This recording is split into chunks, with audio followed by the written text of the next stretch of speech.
Kim tahoratni olsa, mukammal qilsa va osmonga qarab turib, ashhadu an la ilaha illalloh vahdahu la sharika lah va ashhadu anna Muhammadan abduhu va rasuluhu desa, shu kishi uchun jannatda 8 ta eshik ochiladi, xohlaganidan kiradi deydi.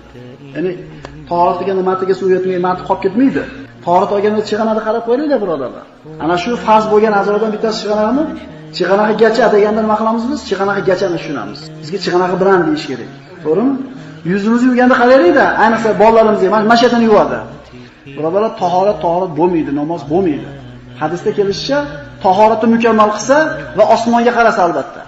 Kimimiz esimizga keladi shu narsa? Birodarlar, mana bugundan boshlab shu narsani o'zimizga bir sunnat amalda qabul qilib olaylik. Tahoratni mukammal qilasiz, bu kalimani deyarli hammamiz bilamiz. Ashhadu an la ilaha illalloh vahdahu la sharika lah va ashhadu anna Muhammadan abduhu va rasuluhu. Jannatni 8 ta eshigi ochiladi, xohlaganidan kir deyiladi. Ajab, qanday o'lib qolsa shu yo'q.